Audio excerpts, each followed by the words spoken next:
ஆறு கொழுந்து மங்கை. அத்தியாயம் 4. ராஜன் நம்பூதிரியின் கலக்கம். மாலையில் மாமல்லபுரம் போய் சேர வேண்டிய கப்பல் மறுநாள் நண்பகலில்தான் போய் சேர்ந்தது.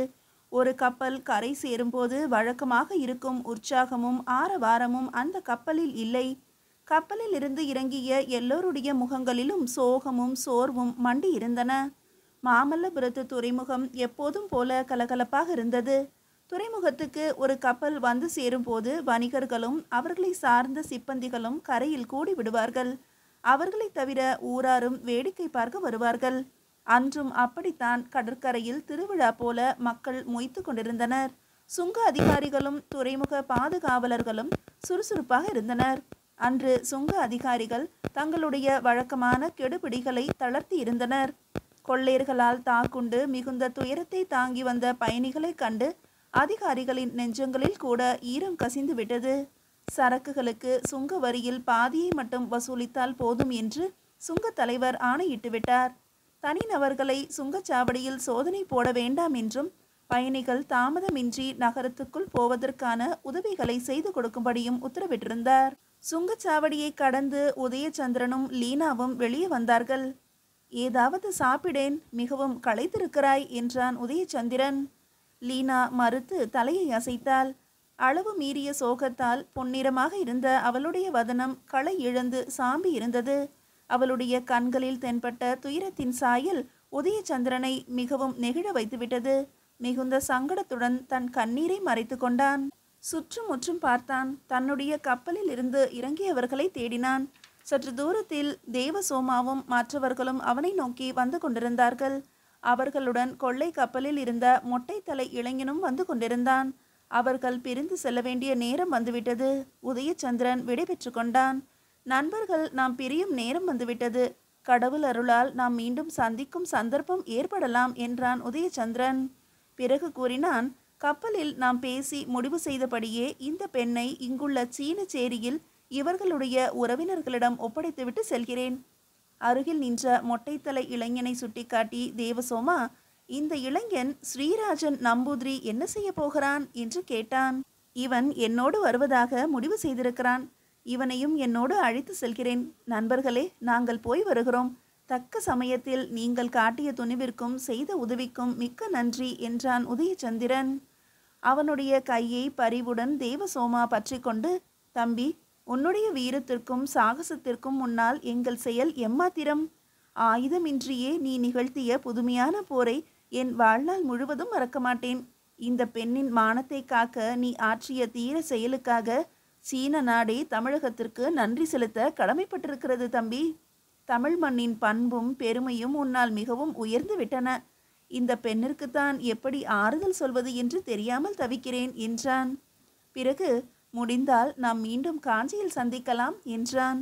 இலங்கை வீரர்கள் மூவரும் விடை பெற்று கொண்டு சென்றனர். ஒரு வண்டியில் லீனாவையும் ஸ்ரீராஜன் நம்பூதிரி என்ற இளைஞனையும் அழைத்து கொண்டு சீன சேரியை நோக்கி புறப்பட்டான் உதயச்சந்திரன். சீன சேரியில் யாருடைய வீட்டிற்கு போக வேண்டும்? வண்டிக்காரன் கேட்டான். டெங்லி என்று ஒரு வணிகர் இருக்கிறார். அவர் வீடு எங்கே என்று தேட வேண்டும். அந்த கிழவரா? தெரியும் தெரியும், அவர் வீடே எனக்கு தெரியுமே என்று கூறியவாறு மாடுகளை முடுக்கி விரட்டினான் வண்டிக்காரன். சீன சேரியை நெருங்கிய போதே அது செல்வம் மிக்கவர்களின் குடியிருப்பு பகுதி என்பது தெரிந்தது. செல்வ செழிப்பின் அறிகுறி பார்த்த இடமெல்லாம் தெரிந்தது. தெருக்களின் சுத்தமும் வீடுகளின் ஒழுங்கான அமைப்பும் தெருவில் விளையாடி கொண்டிருந்த கொழு கொழுத்த குழந்தைகளின் மலர்ச்சியும் மனதிற்கு தெம்பூட்டின. லீனா ஒரு பத்திரமான இடத்தில்தான் இருக்க போகிறாள் என்ற நம்பிக்கையில் உதயச்சந்திரன் திருப்தி அடைந்தான். ஒரு விசாலமான தெருவிற்குள் வண்டி சென்றபோது வீட்டு வாசல்களில் நின்று கொண்டிருந்த சீனர்கள் வியப்புடன் வண்டியை நோக்கினார்கள். சீன சிறுவர்கள் வண்டியின் பின்னால் வண்டியை பிடித்து கொண்டு ஓடி வந்தனர். மாளிகை போன்ற ஒரு பெரிய வீட்டின் எதிரே வண்டி நின்றது. வாசல் திண்ணையில் கயிற்று கட்டிலில் அமர்ந்திருந்த வயோதிகர் ஒருவர் பரபரப்புடன் எழுந்தார். அவர் வண்டியை நெருங்கி வருவதற்குள் வண்டியிலிருந்து மூவரும் இறங்கினர். லீனாவிடம், எனக்கு சீன மொழி தெரியாது, நீயே பேசு என்றான் உதயச்சந்திரன். தாத்தாவிற்கு தமிழ் தெரியும் என்றாள் லீனா. ஒரு சீன பெண்ணுடன் வேற்று இனத்து இளைஞர்கள் இருவர் நின்று கொண்டிருந்ததை கண்ட சீன கிழவர் வியப்புடன் அவர்களை கூர்ந்து பார்த்தார். டெங்லி இருக்கிறாரா என்று உதயச்சந்திரன் கேட்டான். சீன கிழவர் தம்முடைய வெற்றிலை காவி ஏறிய பற்கள் தெரியும்படியாக சிரித்த வண்ணம், நான் தான் டெங்லி, நீங்கள் யார், எங்கிருந்து வருகிறீர்கள் என்றார். வீட்டு வாசலில் வண்டி வந்து நின்றதைக் கண்டு வீட்டுக்குள்ளிருந்த பெண்கள் ஆவலுடன் வாசலுக்கு வந்தனர். உங்களுக்கு கியோங்சங் தெரியும் அல்லவா என்று கேட்டான் உதயச்சந்திரன். கிழவர் உற்சாகம் அடைந்தவராய், ஓ தெரியுமே, எனக்கு தூரத்து உறவு. அவனுடைய தந்தையும் நானும் நண்பர்கள். வாணிபம் நிமித்தமாக அவன் இங்கே வரும்போதெல்லாம் என்னை பார்க்காமல் போக மாட்டான். அவனிடமிருந்து ஏதாவது செய்தி உண்டா என்று மிக்க ஆவலுடன் கேட்டார். உதயச்சந்திரன் லீனாவை சுட்டிக்காட்டி, இவள் கியோசங்கின் மகள் என்றான். கிழவர் திகைப்புற்று லீனாவை வெறிக்க பார்த்தார். பிறகு பெருமகிழ்ச்சியுடன் கீச்சு குரலில், ஓ கியோன்சங்கின் மகளா, வாருங்கள் வாருங்கள், உள்ளே வாருங்கள் என்று அழைத்தார். டெங்லியின் மனைவி வண்டியின் அருகே சோகமே உருவாக நின்ற லீனாவின் கையை பிடித்து உள்ளே அழைத்து சென்றாள். கிழவர் சட்டென்று திரும்பி, கியோசங் எங்கே என்றார். உள்ளே போய் விவரமாக சொல்கிறேன் என்றான் உதயச்சந்திரன். அருகே நின்ற ஸ்ரீராஜன் நம்பூதிரியிடம், ராஜன், வண்டியில் உள்ள சாமான்களை எல்லாம் இறக்கு, மறுகொழுந்து செடி இருக்கும் பானைகளை மட்டும் பத்திரமாக இருக்க வேண்டும் என்று கூறிவிட்டு கிழவரை தொடர்ந்து வீட்டிற்குள் சென்றான். கியோசங்கிற்கு நேர்ந்த முடிவை கேட்டதும் கிழவர் டெங்லி அதிர்ந்து போனார். சற்று நேரம் அவரால் எதுவும் பேச முடியவில்லை. அவருடைய மனைவி லீனாவை ஆதரவாக அணைத்து கொண்டாள். கியோசங் இங்கு வந்து நிரந்தரமாக தங்கிவிடுவதற்காகத்தான் புறப்பட்டு வந்தார். இவளுடைய தாயார் 2 ஆண்டுகளுக்கு முன்பு இறந்துவிட்டாள். இங்கு வரும் வழியில் இப்படி ஒரு துன்பம் நேர்ந்துவிட்டது. இனி இவளுக்கு நீங்கள்தான் ஆதரவு என்றான் உதயச்சந்திரன். இவள் என் பேத்தி, என் பேத்தி என்றார் கிழவர் உணர்ச்சி பொங்க. டெங்லியின் மனைவி, எங்களுக்கு பேரன்கள் தான் இருக்கிறார்கள், பேத்தி இல்லை. அந்த குறையை இவள் தீர்த்து விட்டாள் என்று கூறியபடியே லீனாவின் தலையை பரிவுடன் வருடினாள். லீனா கிழவியின் மார்பில் முகத்தை புதைத்து கொண்டு விம்மினாள். உதயச்சந்திரன் எழுந்து கொண்டான். ஐயா, என் கடமை முடிந்தது. இவள் விரும்பியபடியே உங்களிடம் கொண்டு வந்து ஒப்படைத்து விட்டேன். எனக்கு விடை கொடுங்கள் என்றான். டெங்லி அவனுடைய கைகளை பற்றி கொண்டு, உனக்கு மிக்க நன்றி. என்னுடைய வேண்டுகோளை தட்டாதே. நீயும் உன் நண்பனும் இன்று எங்கள் விருந்தினராக இருந்துவிட்டு செல்ல வேண்டும் என்றார். உதயச்சந்திரன் திரும்பி லீனாவை பார்த்தான். அவளுடைய பார்வை அவனிடம் கெஞ்சுவது போல் இருந்தது. அன்று இரவு அங்கு தங்கி செல்ல சம்மதித்தான். மறுநாள் டெங்லியின் வீட்டிலிருந்து அவன் புறப்படுவதற்கு முன்பு லீனாவிடம் விடைபெறச் சென்றான். அவள் துயரம் தாங்காமல் அழத் தொடங்கினாள். உதயச்சந்திரன் ஆறுதல் கூறினான். நீங்கள் எங்கே போகிறீர்கள்? என்னை மீண்டும் பார்க்க வருவீர்களா? லீனா கேட்டாள். பௌத்த மடத்தில் தங்குவேன். நான் இனி என்ன செய்ய வேண்டும் என்றே இன்னும் முடிவு செய்யவில்லை. இப்போதைக்கு பௌத்த மடம். நான் இங்கிருந்து காஞ்சிக்கு போவதற்குள் உன்னை நிச்சயமாக வந்து சந்திப்பேன். கடந்து போனவைகளை மறக்க முயற்சி செய். காலம்தான் உன் மனப்புண்ணை ஆற்றும் என்றான் உதயச்சந்திரன். நீங்கள் செய்த உதவிகளுக்கு மிக்க நன்றி. உதயச்சந்திரன் அவளை இரக்கத்தோடு பார்த்தான். எனக்கு நீ நன்றி சொல்ல வேண்டுமா? இந்த மாதிரியான நாகரிகம் வாய்ந்த சம்பிரதாய வார்த்தைகள் நமக்குள் எதற்கு? அவள் கண் கலங்கியபடி அவனை வழி அனுப்பினாள். ராஜன் நம்பூதிரியையும் அழைத்து கொண்டு மாமல்லபுரத்து கல் ரதங்களுக்கு அருகில் இருந்த பௌத்த மடத்தை உதயச்சந்திரன் அடைந்தான். பிக்ஷு சாந்தி தேவர் கொடுத்து அனுப்பியிருந்த அறிமுக ஓலையை பௌத்த மட தலைவரிடம் கொடுத்தான். தலைவர் அவனையும் ராஜன் நம்பூதிரியையும் வரவேற்று அவர்கள் தங்குவதற்கு ஒரு அறையையும் ஏற்பாடு செய்தார். அன்று இரவு உதயச்சந்திரனும் ராஜன் நம்பூதிரியும் பௌத்த மடத்தின் மேல் மாடத்தில் படுத்திருந்த போது உதயச்சந்திரன் கேட்டான். ராஜன், உன்னோடு மனம் விட்டு பேச இப்போதுதான் சந்தர்ப்பமே கிடைத்திருக்கிறது. நீ எப்படி அந்த மிலேச்சர்களிடம் அகப்பட்டு கொண்டாய்? உன்னுடைய பூர்வீகம் என்ன? ராஜன் நம்பூதிரி எழுந்து அமர்ந்து ஒரு நீண்ட பெருமூச்சு விட்டான். நீ மட்டும் இல்லையென்றால் நான் அந்த வெறி பிடித்த மிலேச்சர்களிடம் என்ன பாடுபட்டு கொண்டிருப்பேனோ என்று கூறிய போது அவனுடைய உடல் பயத்தினால் நடுங்கியது. தொடர்ந்து சொன்னான். சேர நாட்டு கடற்கரையை ஒட்டிய சிறு கிராமம் என்னுடைய ஊர். பிராமண குலத்தை சேர்ந்தவன் நான். 4 வேதங்களையும் ஆகமங்களையும் கற்றேன். புராணங்கள் பலவற்றை ஆராய்ந்தேன். கௌடில்யரின் அர்த்த சாஸ்திரம் முழுவதும் எனக்கு மனப்பாடம் உண்டு. என்ன படித்து ஞானம் பெற்று என்ன செய்ய? கடைசியில் நாகரிகமற்ற வெறி பிடித்த மோடர்களின் பிடியில் சிக்கி சீரழிந்தேன். என் ஆச்சாரம் சிதைந்து விட்டது. நானும் இப்போது அந்த மிலேச்சர்களைப் போல ஒருவன்தான் நண்பனே. ராஜன் நம்பூதிரி திடீரென்று அழுததை கண்டதும் பதறி எழுந்த உதயச்சந்திரன் அவனுடைய தோளை அணைத்து கொண்டான். எல்லா ஆபத்துக்களையும் கடந்து வந்தாகிவிட்டது. இவ்வளவு கல்விமானான நீ இப்படி கண் கலங்கலாமா? எந்த துயரத்தையும் ஒருவன் தாங்கிக் கொள்ளலாம், அவமானத்தை தாங்கிக் கொள்ள முடியுமா? என் பெற்றோர்கள் இறந்து விட்டார்கள். பிராமண கடிகையின் ஆதரவில் நான் வளர்ந்தேன், கல்வி கற்றேன். நான் அனாதைதான். எனக்கு ஏற்பட்டுவிட்ட அவமானத்தை இனி எப்படி துடைக்க முடியும் என்று கூறி பொறுமினான் ராஜன் நம்பூதிரி. உதயச்சந்திரன் பரிவுடன் அவனுடைய தோளை வருடினான்.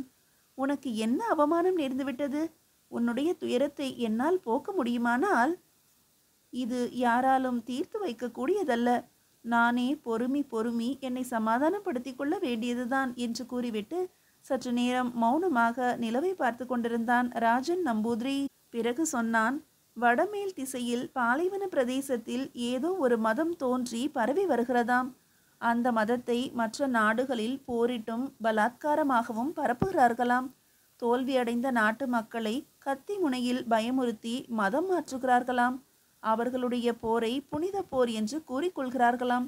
அவர்களுடைய நம்பிக்கைகளை பரப்புவதற்காக கடவுளின் பெயரால் நடைபெறும் போராட்டமாம். அந்த போரில் மரணமடைந்தால் சொர்க்கலோகம் கிடைக்குமாம். அப்படி நம்பிக்கொண்டிருக்கிறார்கள். இவ்வளவும் உனக்கு யார் சொன்னார்கள்? கொள்ளை கூட்டத்தார் பேசிக்கொண்டதிலிருந்து தெரிந்து கொண்டதுதான்.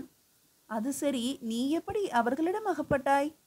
ஒரு நாள் மாலையில் நானும் என் நண்பனும் கடற்கரை ஓரமாக நடந்து கொண்டிருந்த போது ஒரு இடத்தில் 3 மிலேச்சர்கள் நின்று கொண்டிருந்தார்கள். கண்ணியமான சில மிலேச்ச வணிகர்களோடு நான் பேசி பழகி இருந்ததால் எனக்கு அவர்களுடைய மொழி கொஞ்சம் தெரியும். அவர்களை கண்டதும் நான் மிலேச்ச மொழியில் அவர்களை பற்றி விசாரிக்க தொடங்கினேன். அவர்களும் முதலில் நல்ல முறையில்தான் பேசினார்கள். அவர்களில் ஒருவன் அவர்களோடு கப்பலுக்கு வந்தால் அவர்களுடைய நாட்டில் உள்ள பேரிச்சம்பழம் தருவதாக அழைத்தான். பழத்துக்கு தீட்டில்லை என்பதால் நானும் என் நண்பனும் அவர்களை தொடர்ந்து கப்பலுக்கு சென்றோம். வசமாக மாட்டிக்கொண்டோம். எங்கள் தலைகளை மொட்டையடித்தார்கள். ஆண் குறியின் நுனித்தோலை வெட்டினார்கள். பாலைவன புது மதத்தின் ஆச்சாரப்படி போலும். அவனை எப்படி சமாதானப்படுத்துவது என்று புரியாமல் மௌனமாக இருந்தான் உதயச்சந்திரன்.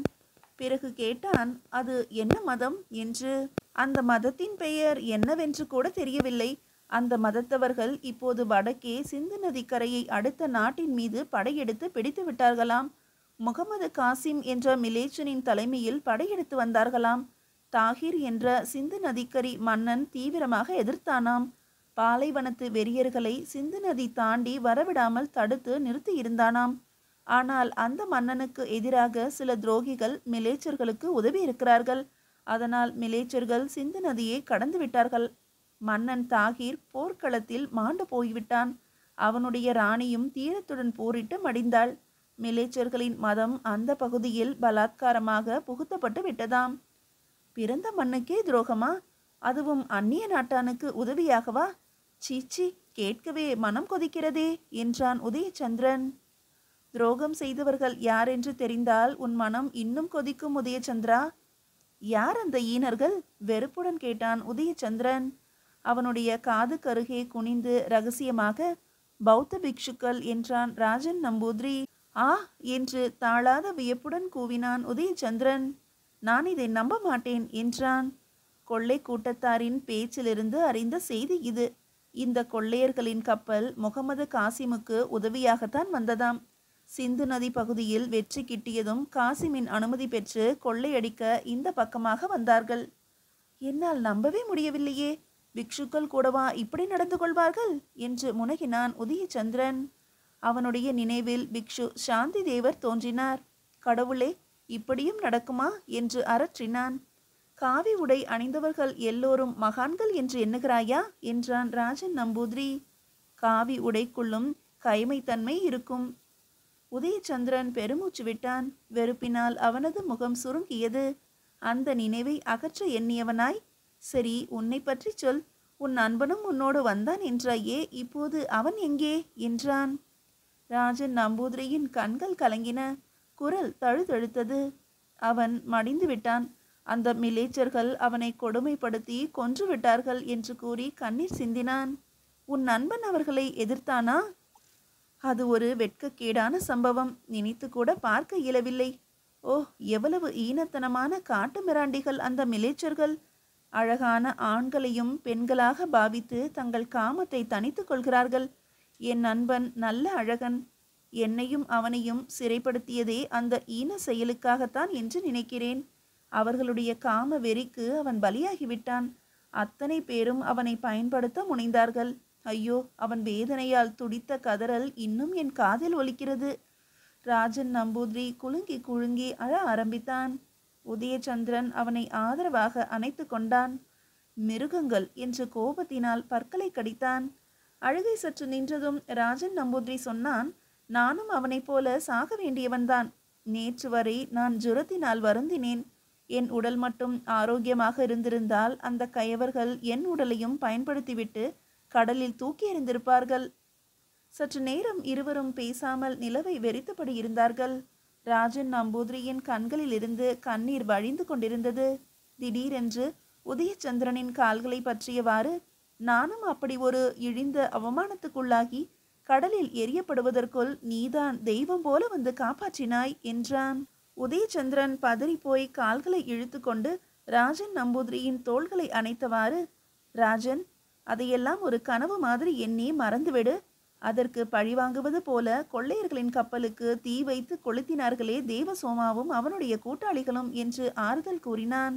அந்த கப்பல் எரிந்து கொஞ்சம் கொஞ்சமாக கடலுக்குள் மூழ்கியதை பார்த்துதான் என் மனம் சற்று சாந்தி அடைந்தது.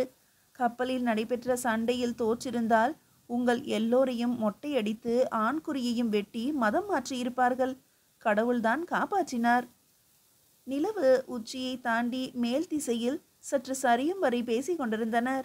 இருவரும் காஞ்சிக்கு செல்வது என்றும் ராஜன் நம்பூதிரி காஞ்சியில் உள்ள வடமொழி கடிகையில் சேர்வது என்றும் உதயச்சந்திரன் காஞ்சி பௌத்த கடிகையில் பணிபுரிவது என்றும் முடிவு செய்தனர்.